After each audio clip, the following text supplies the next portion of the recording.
Comrades, welcome to the Genghis Khan Prologue, Episode 0. Before we leap into the epic war that completely changed world history, we must first unfold the map of the steppe. We need to know who is who are the allies, who are the enemies, and why this land was known as a bloody chessboard filled with decades of vengeance. Going back in time to around 1150 to 1160 AD, the Mongol land back then was not a unified country or empire as we understand it today, comrades. It was a vast, boundless, hellish arena with no borders, no walls, and most importantly, no laws. In this steppe, there were no courts, no police. There were only barbarians on horseback, dozens of nomadic tribes ready to draw their swords and slit each other's throats at any second to fight for pastures, water sources, and sheer survival. Weakness meant death. Strength was the only justice. That was the only rule. But comrades, if we look past the Great Wall of China and cast our eyes southward, we will find the real player pulling the strings behind this bloody board, the massive superpower, the Jin Dynasty of the Jurchen people. At that time, the Jin Dynasty was ruled by Emperor Wanyan Liang and transitioned into the era of Emperor Shizong. The Jin Empire possessed immense wealth, towering city walls, and an army of hundreds of thousands of armored infantry and cavalry. They were the true enforcers of East Asia. But did you know, comrades, that amidst all this greatness, the Jin Dynasty harbored a deep-seated fear? What were they afraid of? They were terrified that one day the horse-riding barbarians to the north would stop killing each other and unite as one. Because if that day ever came, the most reckless and deadliest horse archer army in the world would charge down and crush their empire into dust. Driven by this paranoia, the Jin Dynasty deployed the most classic and cold-blooded strategy in the book, using barbarians to control barbarians. The Jin Dynasty didn't even need to march their own armies. They simply used money and power as weapons to interfere in steppe politics. They would choose to support the strongest tribes, sending them carts loaded with food, fine silk, and most crucially, high-quality steel weapons. But nothing in this world is free, comrades. In exchange for these gifts, the receiving tribes had to act as their hunting dogs, tasked with biting, killing, and wiping out any other tribes that began to rise in power.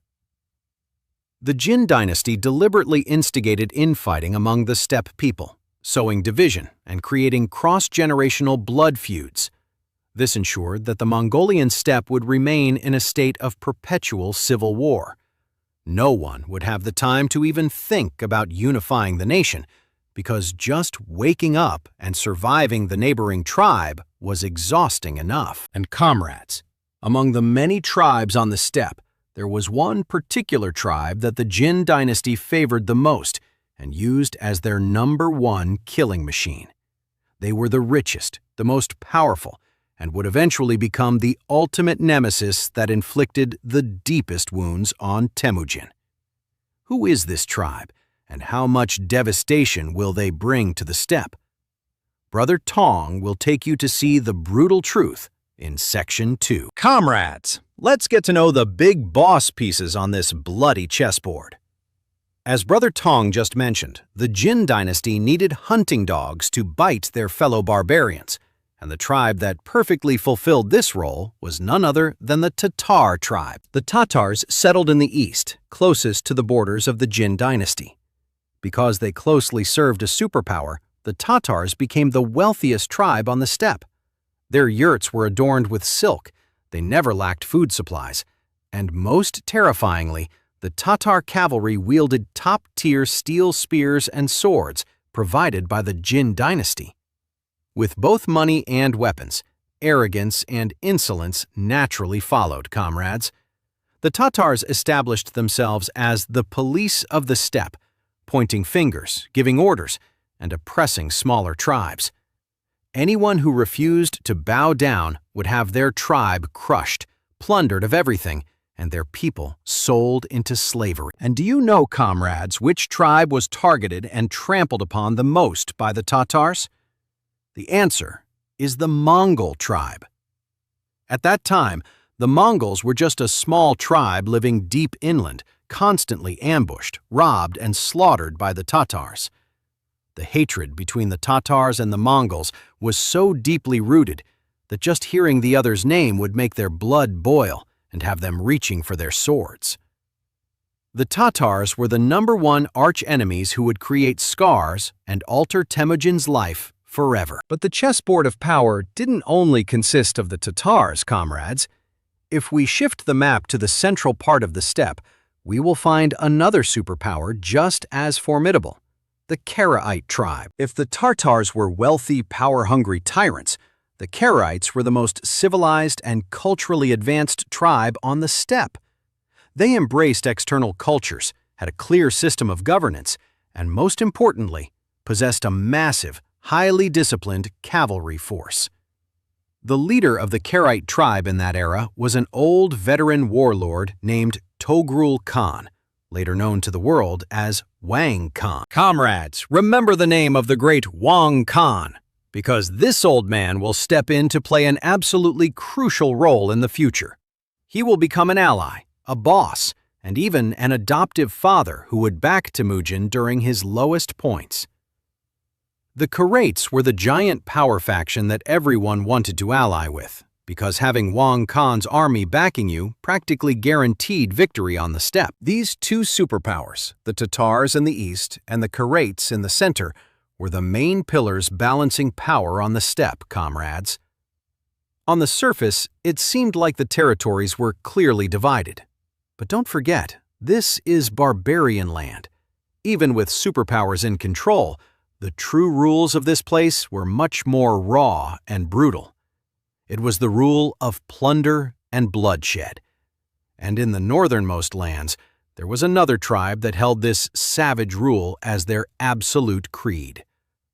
They were a tribe of vengeful warriors who never let go of a grudge. Who are they? And how cruel are the iron rules of the steppe? Brother Tong will tell you in Section 3. Comrades, now we know about the superpowers with massive wealth and armies. But for regular nomadic tribes on the steppe, life wasn't that luxurious. In a land where winter temperatures drop so low your bones could crack, and resources are fiercely limited, the only law that could ensure you live to see tomorrow's sunrise is the law of the survivor. In steppe culture, raiding and looting were not shameful acts, comrades. It was a way of life. Riding out to steal a flock of sheep, plunder supplies, or rustle another tribe's horses was seen as a display of manly strength and honor. If you were good at raiding, it meant you were capable of feeding your family and your followers. But there was one type of raid, comrades, that was considered normal here, yet became the catalyst for absolute catastrophe. Bride kidnapping. You heard that right, comrades. On this steppe, if a young man fancied a woman from another tribe, or even a bride traveling to marry another man, they could simply charge in, ambush the caravan, and snatch the woman to be their wife without a second thought. In their eyes, this was bravery, but it came at the cost of deep-seated vengeance. The men of the tribe whose woman was stolen viewed this as the ultimate disrespect, and they would demand payback in blood. This savage rule is exactly why the steppe was caught in an endless cycle of slaughter. And speaking of revenge and reclaiming honor, we must move our map to the northernmost part of this bloody chessboard, comrades. In a land covered with dense pine forests and a climate colder than anywhere else, stood the territory of the Merkit tribe. The Merkits weren't just ordinary horse breeders. They were a tribe of ruthless forest warrior hunters. The Merkits were notorious for their ferocity and unpredictable guerrilla warfare. But the most terrifying thing about the Merkits wasn't their weapons or their riding skills, comrades. It was their vengeance. The code of the Merkits was simple. Anyone who dared to insult them, disrespect their honor, or kidnap their people would never be forgiven. They would carve the enemy's name into their memories, embed the hatred into their bloodline, and hunt them down relentlessly. Whether it took 10 years, 20 years, or tracking down the enemy's children and grandchildren, the Merkits would eventually slit their throats. Comrades, just imagine. Poking the bear of such a vengeful warrior tribe is basically a death wish. Nobody in their right mind would ever want to pick a fight with the Merkits. However, on this very step, there was one reckless man who dared to tear up all the rules, dared to poke the most vicious hornet's nest. And this man's actions became the spark that ignited a storm of blood that would level the entire steppe. Who is this man, and what insane thing did he do? Brace yourselves for the impact in Section 4, comrades. Comrades! Now that we've mapped out the surrounding superpowers, let's zoom the camera right into the epicenter of this entire saga, the Mongol tribe. In that era, the Mongols didn't have the flamboyant grandeur of the Tatars or the disciplined armies of the Kerites. They were just a small tribe living along the Onon River, heavily fragmented into multiple clans, constantly vying for internal power. But comrades, the small size of the tribe didn't mean their people weren't fierce.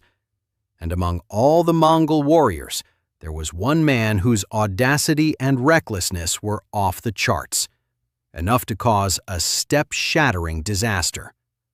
This man's name was Yesugei.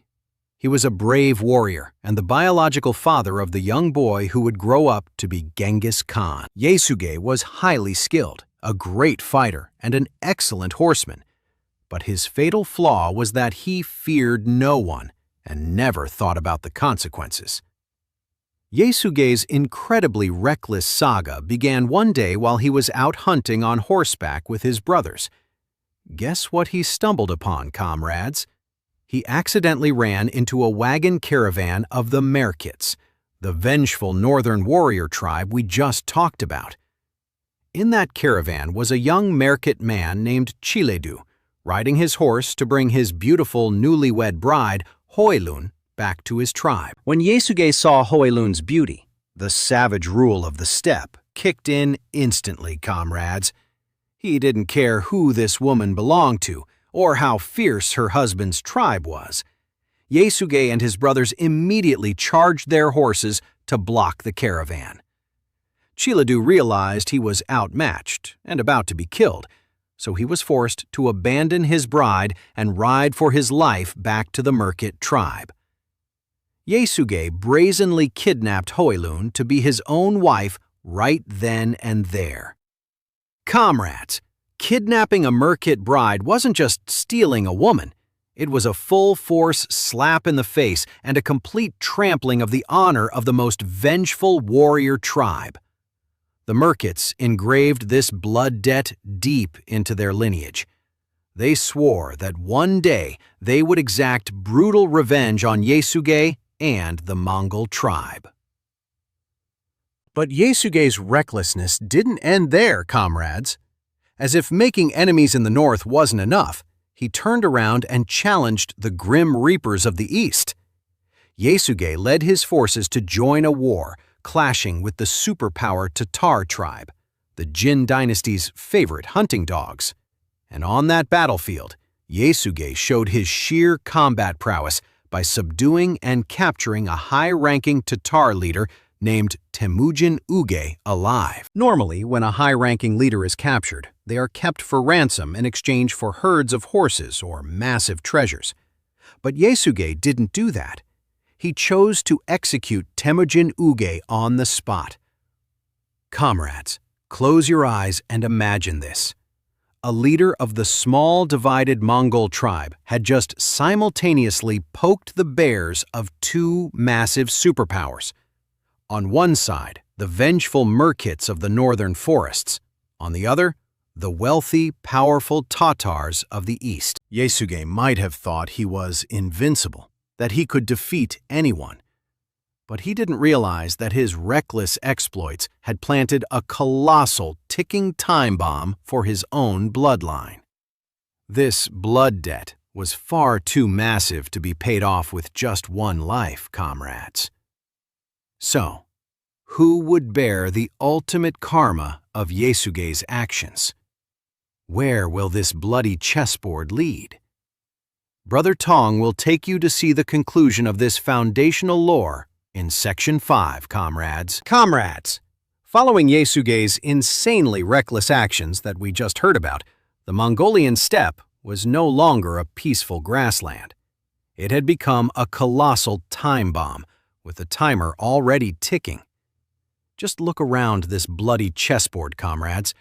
The political landscape is an absolute mess, overflowing with extreme tension and vengeance. To the north, the Merkit warriors are sharpening their blades, patiently waiting for the right moment to march their army, reclaim Hoelun, and exact vengeance on the man who dared to trample their honor. To the east, the superpower Tatar tribe, the heavily armed and wealthy favorites of the Jin Dynasty, is plotting to strike back at Yesugei using the most underhanded and cold-blooded methods possible to settle the blood debt for their executed leader. And the most terrifying threat wasn't even external enemies, comrades, but the people within the Mongol tribe itself. The leaders of the various internal clans were eyeing Yesugei's power with jealousy and paranoia. They were far from united and were ready to betray and stab Yesugei in the back the moment an opportunity arose. And right in the middle of this brewing storm of blood debts, amidst a completely chaotic, lawless political chessboard filled with cross-generational grudges, comrades, lightning struck the skies above the banks of the Onan River. Hoelun, the kidnapped bride, gave birth to a baby boy. But comrades, this child was not born like an ordinary infant. The moment the midwife lifted the little baby, everyone in the yurt's eyes widened in breathless shock. Because inside the newborn's right hand, he tightly clenched a bright red blood clot the size of a marble. According to steppe beliefs, this was no coincidence. It was an omen sent by the heavens. This child was born to destroy, to conquer, and to become the grim reaper who would build an empire upon a mountain of blood. Yesugei, the father, looked at his son with extreme pride. And to celebrate his recent victory of executing the Tatar leader, he decided to name his son after the very enemy he had just slain. This infant, born clutching a blood clot, was thus named Temujin. Comrades, little Temujin was born completely unaware that his father had created superpower-level enemies in every direction. This orphan boy would be the one forced to bear the karma and clean up the explosive blood debts his father left behind. How will a life that started below zero, forced to survive in the hellscape of the steppe, become so fiercely bloody and alter the world's destiny forever? Prepare your warhorses and your weapons and ride into the origins of the Conqueror of the Boiling Lands in Genghis Khan Prologue, Episode 1. Right here on the Brother Tong Mongol channel, comrades.